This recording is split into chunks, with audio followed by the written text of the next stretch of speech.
3, 2, 1, jump! Hello guys, nandito nga pala ako sa kilala ko na guys, yung nagpapan ng rabbit. Bali nag-start ulit ng rabbit guys, yung kilala ko kasi ang mga rabbit ngayon guys is affordable na kung pagkakaan kayo ng bilhin kasi marami nang nag-clip guys marami nang nagsasawa na nag-aalaga. Kaya naisipan itong kilala ko na mag-alaga ulit ng mga rabbit kasi pwedeng to guys pwedeng pang sariling consumption lang. Kasi halimbawa kung may mga okasyon, birthday o kaya pesta, basta anong klaseng handaan, pwede silang guys pangkatay kasi sila pang meat type talaga sila guys pang karne talaga sila. Sila yung mga lahi na pwede mo talagang ipanghanda guys sa mga handaan kahit anong okasyon. Kasi sila guys, malinis sila pinakain nila yung mga dayami guys, pinakain nila bali ng yung pagkain nila, kaya siguradong masusustansya to guys pagkatapos yung taba nila konti lang, tapos malaman sila, pwedeng talaga sila yung handaan guys. Tsaka maganda nga itong ipanghandaan nyo kasi bihira itong naghahanda ng ganito guys tsaka dahil may kamahalan din kasi yung karne nila, kaya hindi siguro nakakaya sa mga tao na ipanghanda to kasi hindi basta-basta yung karne nyo guys. Bali itong inaalagaan nyo nga pala is magagandang lahi, malalaking lahi ito guys. Ito yung mga tinatawag na Californian or tinatawag na lang Cali for shortcut. Ito yung mga Cali guys. Yung mga Cali kasi may mga markings sa tainga, may mga markings sa ilong tsaka sa buntot guys, may mga itim sila. Yung iba mga upgraded na rin, tapos may mga kulay itim. Itong kulay itim niya guys is may lahing may lahing giant.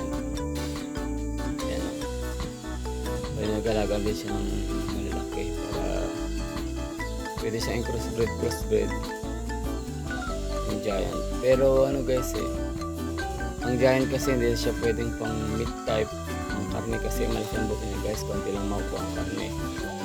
Pero ang maganda lang sa kanila sa mga giant na lahi, giant breed, kagaya ng mga Jersey Giant, pang lang talaga sila, pang upgrade guys. Huwag lang silang pupuruhin, i-mix lang sila sa maliliit na lahi, tapos pag nanganak yun malalaki, kaya marami rin karne guys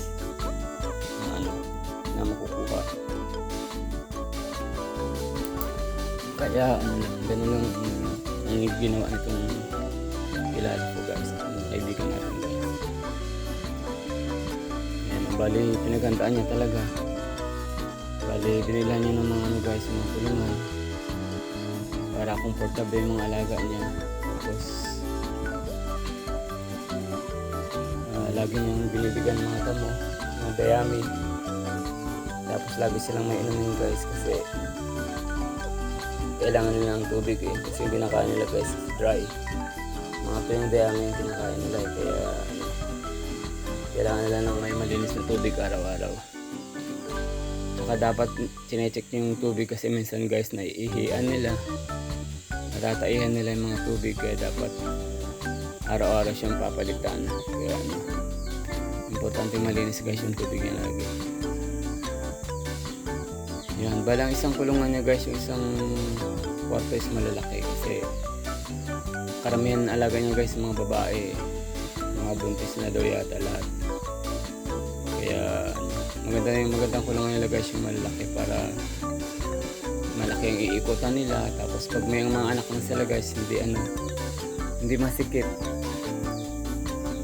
kasi maraming inaanak nila guys, inaanak sila ng 10 piraso, ganun. minsan 12, mayroon pang umabot na 14 guys. Ang dami. Kaya kailangan nila ng malaking space sa mga mga gagawing inahin para pag nanganak sila yun.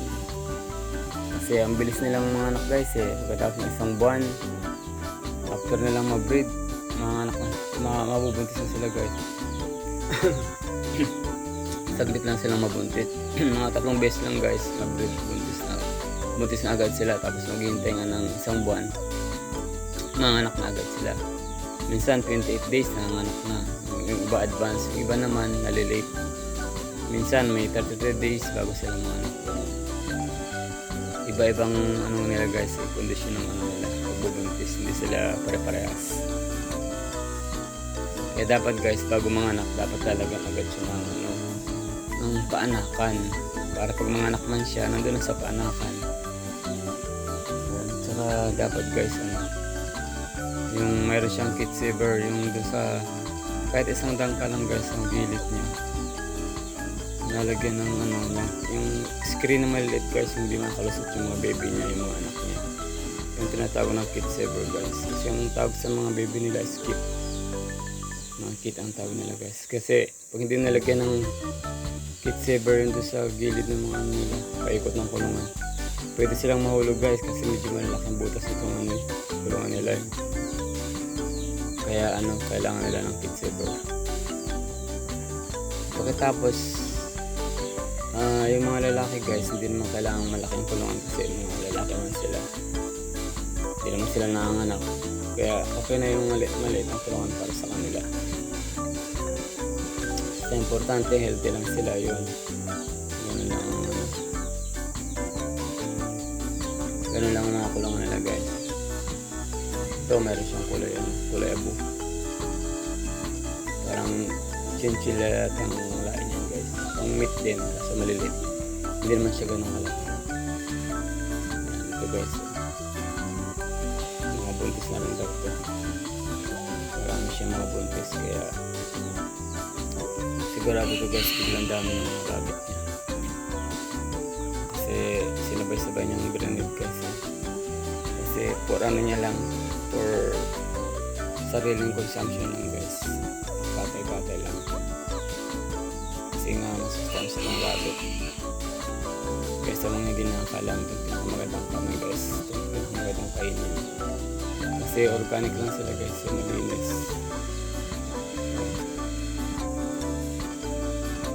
Kaya maganda silang paramihin na kayo bibili ng karne, kasi mahal lang karne guys mahal lang karne, kaya kailangan mag-alaga ng sarili para konti nilang gastos pang mag-alaga guys.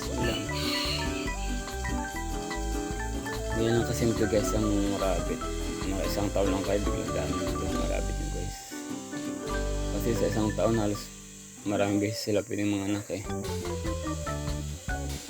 kasi after nilang mga anak guys, after isang buwan ng anak sila, tapos magantay lang kayo ng isang buwan, pwede nyo agad ihiwalay guys. Tapos magantay lang magpahinga lang ng 10 araw guys, pwede ulit siyang pag-breed, tapos mabubuntis ulit siya, kasi sila yung mga guys sila yung mga hype na hindi naglalandi guys, kaya mabilis silang paramihin, hindi kaya ng ibang mga animals na naglalandi sila hindi. Kasi pagkatapos ng mga anak, pahinga lang sila 10 araw, tayo 2 linggo, pwede ulit silang pag-breed guys. Ganun sila ganun sila kadali pa paramihin. Kaya guys, kaya masarap silang magaan. Tapos ang mga pagkain nila, mga dahon-dahon lang, pwede na silang pakainin ng pellets guys, kasi meron din silang pagkain para sa kanila, sa mga rabbit, mga matataas ang fiber. Kailangan nila guys, matataas ang fiber. Pero ayaw nang bumili ng feeds guys, ngayon magtanim na lang kayo ng maraming maridago, ganun pagkain nila guys, malalapat na ba, mga mulberry, yun pwede kami pagkain nila. Malaking tulong guys, dami na yan. Bale itong diamond guys, pang support ka lang natin. Pang ano lang nila. Pang magugutom mo lang sila at sila matutok para sa mga kanain. Yan ang buhay rabbit guys. Ang bilis na dumami. Kaya wala silang kahirap-hirap guys, alagaan. Iwanan nyo lang sila dyan. Check nyo lang lagi yung tubig nila. Ganun lang. Tapos ang pagpapakain sa kanila guys, umaga. Tapos hapon lang. Yun lang. Hindi rin sila pinapakain ng tanghali. Pero kung may anak sila guys, dapat lagi may laman yung ano nila. Pakainan nila para hindi na kainin yung mga baby nila guys. Para lagi silang busog. Tapos kung lagi silang busog guys, mas marami silang gatas na mapuproduce para sa mga baby nila. Kaya kailangan nila ng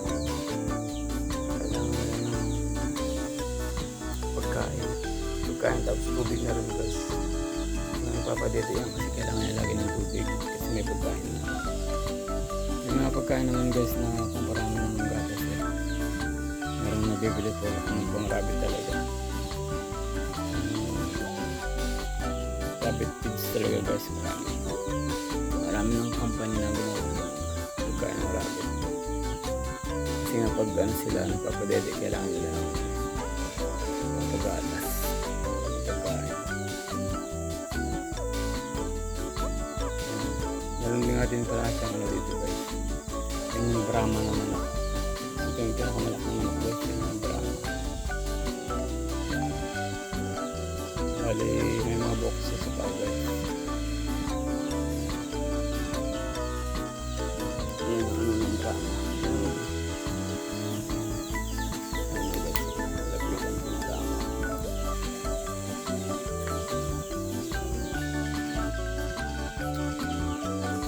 Napakalaki niya guys kasi siya giant chicken siya yung giant chicken. Guys, ganun lang. Sana marami kang natutunan sa mga tips sa inyo.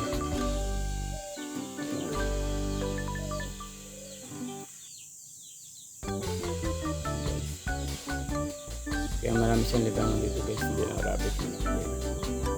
Marami din siyang manok dito. Ganun lang guys, salamat pala sa panonood. Thank you guys. Bye bye.